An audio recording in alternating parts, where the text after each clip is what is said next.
Do you guys remember those pedal pops? Little popsicle things that you would suck and lick and stuff? I do. But do you remember the line on the front cover? I certainly do. But, get this. Do you remember the Lines film? Pedal Pop Begins. If you haven't heard of this, you're about to hear a whole lot about it.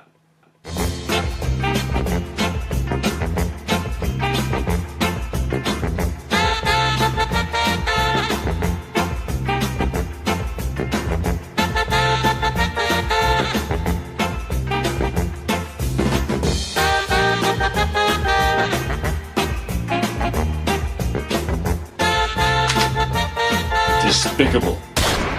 Now, Pedal Pop Begins is a strange predicament. The only reason I know of it is because when I was young, I went to the movies to see Ice Age. I don't know what one it was. But I came out and I got handed a little DVD. Not by a homeless guy, I got handed by one of the staff. A little DVD they were handing out to everyone that day. And it was called Avatar. No, Pedal Pop Begins! It was there, that was the one. So I took it home, of course, slid it out of the little pockets, chucked it in my DVD player, had a blast, and then I forgot about it.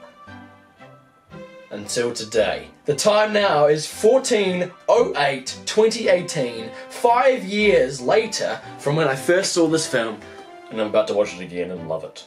I'm going to have a little subject here of I need to use as many of a word or phrase as I can throughout the whole video, and then we'll have a little counter at the end to see how many times I did it. So how I'm going to find this word or phrase is by doing this. I've got a little flute here.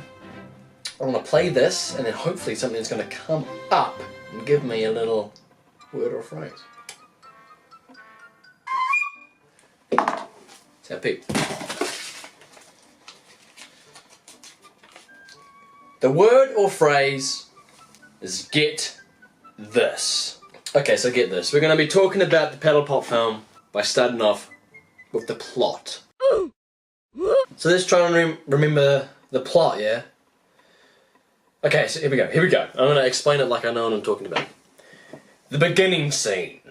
The beginning scene starts off with a slow pan of the owl coming into frame, alluring to the mystery of the film that awaits us.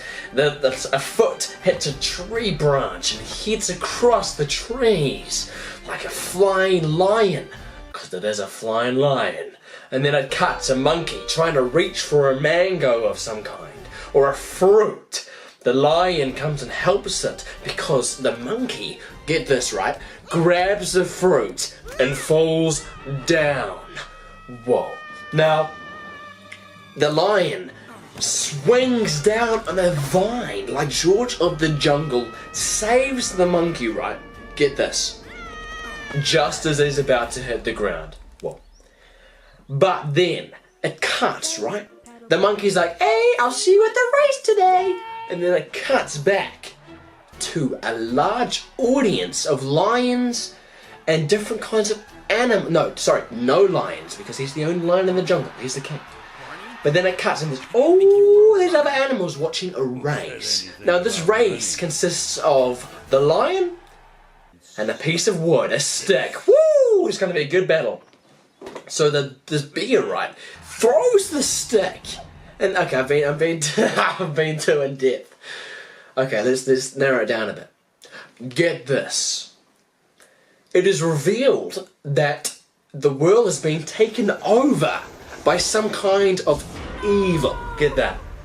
This evil is a man in a robe and another man in a robe. Whoa. Now, this woman flying a phoenix bird comes and comes into this lion's life. And then they go on a journey to try and defeat this evil. When the lion realizes, you ready? The lion realizes that he is heir to the throne of the Lion Kingdom. So they go on this massive journey. They have these two little like retard characters. One's that eats a lot, and then the other one's Twitch Ninja from Twitch. God damn it! Why? Dude, those that little piece of shit, they fucking rushed me because they knew who I was. But anyway, so get this. They go and save an elephant first. Now this elephant, they find him in the desert once they're lost. Now the lion does have this little amulet thing on him, which shows where to go. Wait a minute, yeah, where to get the stones, I guess. Shows them. I just watched it and I can't remember. That shows them where to go and where to find these stones, right? And then the elephant is in the desert, like I said, when they get lost. Now in the desert they do find... Oh my god, I can't even remember this. No, okay. In the desert, they find the top of a pyramid, and then they go underneath, and they the dumbass unlocks it. I'm gonna have to speed up because the battery's about to die. The dumbass unlocks a door that he's not supposed to, so these boulders come down like an Indiana Jones, and then they go into this small hallway, and then the stairs fall in, and they cave down, and they go down this spiral hole, and then at the bottom, that evil villain is there, and he's waiting for them. So he's like, yo, I want you to go in there, lion, and I want you to get this diamond or whatever the hell it is, and I want you to bring it back to me. So I have it, and I have the lion powers of fire or water or something, like the last airbender. And then the lion's like, alright, because his friends are about to die and get drowned in quicksand or sand of some kind. So he goes into this room and he finds all these traps and puzzles and shit, and he figures it out all out by himself because he's a big boy. And then he brings it back, but it's a decoy. He brought back the wrong one and gave it to the villain so that the villain would leave and he would be there with his friends. Now, that was a pretty smart move of the lion. So then it cuts back, and then, I don't know, they find these elephants, and the elephant kingdom is being attacked by this weird rat-looking ass, and then the rat, like, turns everyone to stone because he's like a Medusa rat or something, and then, so that, of course, the lion, being an epic gangster, helps the elephants and brings them to this place where they're safe from this rat man, but then he just kills the rat anyway with this water power that he's just figured out he has. And then everyone who turns to stone then becomes fine. And then, get this, I can't remember, and then, oh my god, and then it's normal, right? They're just chilling out, and the woman's like in a school or something, getting taught by the lions or something, by the owl man, and then they go into this room, and then she's like, wow, this reminds me of my father because it looks like shit. And then the owl's like, yes, well, you are the hidden secrets here or something. And then like they find this hidden place underneath the fireplace, and it's this place where they find a place that is housing the ship. Now that doesn't really make sense because she's had this ship before in the film, but then she has it again, and then she's like, well, what's that? But then, so that place gets invaded by rats, so then they have to leave, and they escape in that ship, and then they fly out with the lion and stuff, and then they go to this floating rocks place, and then they battle it out. Yeah, they battle it out in this flying rocks place because there's these flying bats where the main villain is trying to fly to this place to unlock this weird little horn trumpet looking thing so that he can rule the world with his fire abilities or something, I don't know. But then the lion comes and saves it. And then, no, they didn't even save it in the end. They just go there and then the villain escapes, and then they're like, we make a good job, team, we just let the villain leave. And then it cuts to black, and then there's no credits because they didn't want to be advertising anything. Oh, I'm leaving. The characters of the film, there's a lot of them, I don't really know the names of all of them, so I'm just going to pull them up here and read the little description about them, and then I'll give them a rating out of Garfield or normal. And there'll be like a whole little scale. So, let's start off with Max Pillpop. Now he's only referred to as Pillpop in the film, but his first name is actually Max. Gangster name, if I do say so myself. So let's have a read, shall we? The lion protagonist of this series... The series? Oh my god, look how many there are! The lion protagonist of the series, Max, is the prince, later king... Whoa! Spoilers! What the hell? I haven't seen that in the film yet. Of the Lion Kingdom, being the son of the King Adisa and Queen Shifu, or Shifa. and the only survivor of the family, having been rescued by Professor Higginbottom as a baby during the attacks of the Shadow Master in the kingdom and being taken to the forest, where they came to be cared for a couple of otters. What? Where they came to be cared for a couple of otters. Right. Professor Higginbottom, Twitch, Spike. Wait, what? This makes no sense. And deter the Shadow Master. Okay, well, yeah, well, that's Max Paddlepop. Cool description. Leanna, a young lioness pilot of the Phoenix ship. As Max, she is also an orphan, having lost her father, Lionel,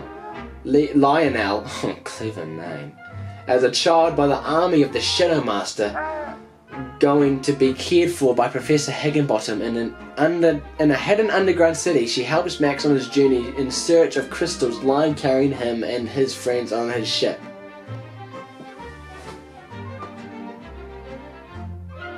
Professor Higginbottom, a wise old owl, longtime friend of the parents of Max. He was responsible for saving Max of Shadow Master and hide in a forest. Besides taking care of Leanna after the loss of his father, Leanna's a girl, isn't it? It is he who sends Max on his journey to search of the lion crystals to stop the Shadow Master. Twitch and Spike, they are the best friends of Max. Twitch is a blue chameleon and a wily troublemaker, and that is always sitting with Spike. What? And that is always sitting with Spike, and it seems to like Leanna. What? Spike is a porcupine, obese and mindless, who is always thinking of eating and is very slow. What a poor man. Jesus. Shadow Master is the main villain of the series, a creature dark with a hidden face, somehow seeking to take over the world, always with the help of his army of the dark monsters. He was responsible for mastering the Lion Kingdom during the first season, as well as defeating the father of Max. So, on the Garth scale, I reckon the characters are kind of cool. The descriptions are a bit whack. It sounds like I've written them, because of how retarded they are. But on the Garth and the Nerd scale, I reckon it's right in the middle. Right in the middle, yeah. I don't think it's too bad, don't think it's too good. The acting. Now, surprisingly, there is no actual acting in this film, despite its great animation. Now, there only is voice acting. So let's have a look at the voice actors. I don't really know who they are. Paddlepop Games. There's not much about this film. I can't really find anything about it. Here we go, voice actors. See, there's only like Paddlepop 2. Paddlepop Adventures 2. There's nothing about the first one. I don't know why. Why is there nothing? This is a film. Who's this? This isn't him. That's not him. That's certainly not him. Now, since we have no information on who voiced them, we're just going to have to go off their performance. So, our first guy, Paddlepop, of course. I can describe it to you. Wow! That was cool! Wow! Nice move! Let's get out of here. Ha! Got you this time, Professor. That was amazing. I thought we were finished for sure. Then, we're going to need another way. Perhaps we can slow him down. What? What are you? It's the only way. You can do it, Lena. We've got one thing he'll never have. Friends. We make a great team. I think the voice actor for Max or Paddlepop did an alright job, you know? He's just got that cliche hero character who's like, I'm a tough man, but I'm also nice, and I'm an orphan. So yeah, that kind of stuff, but he did an alright job, you know? No one flies this ship except me. We'll deal with this later. Strap yourselves in. We've got company. Pressure? Check. Engine integrity? Check. Stability? That's not good.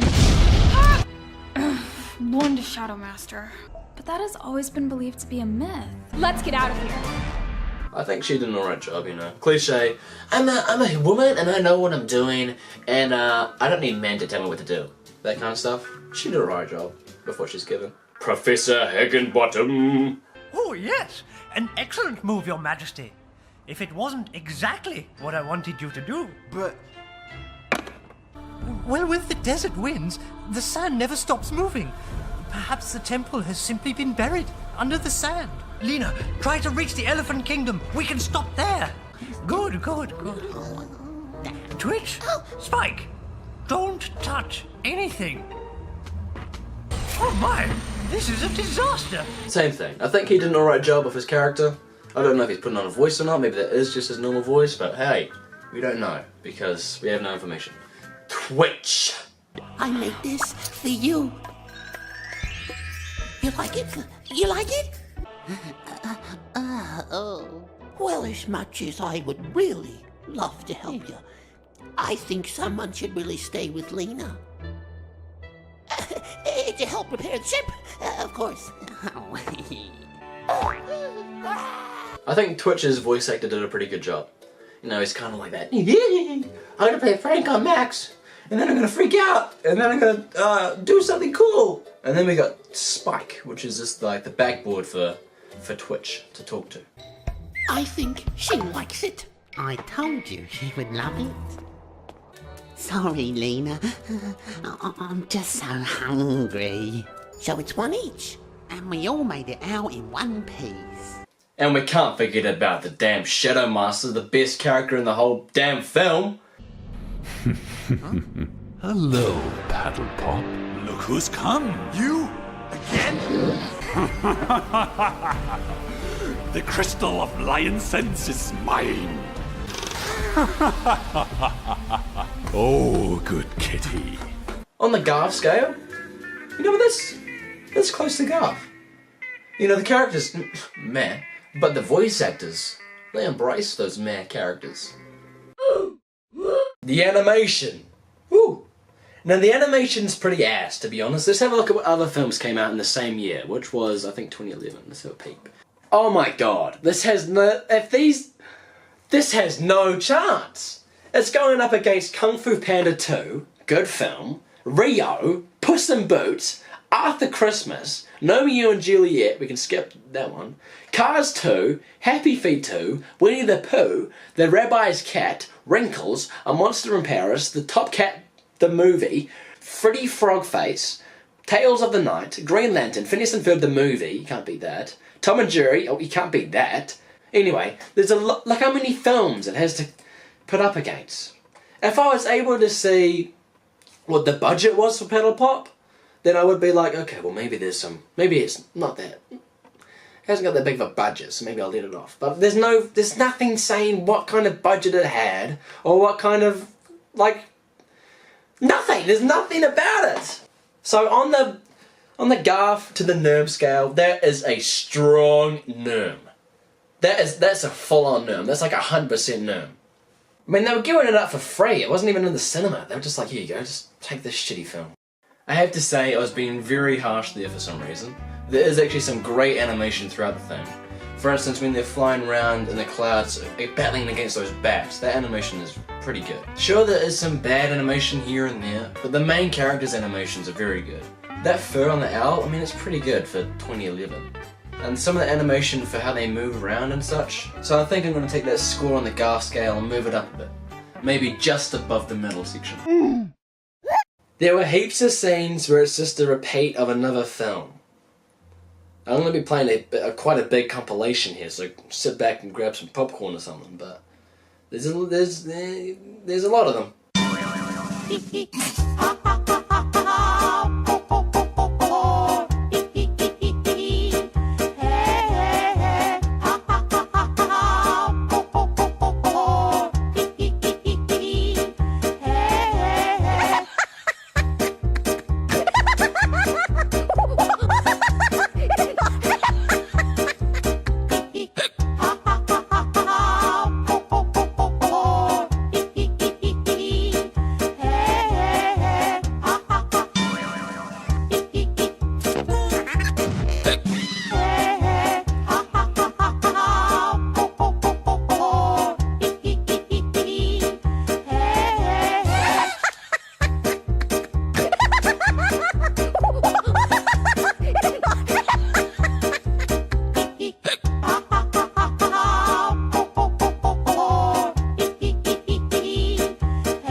Now, a strong thing for me in any animation film is the visuals.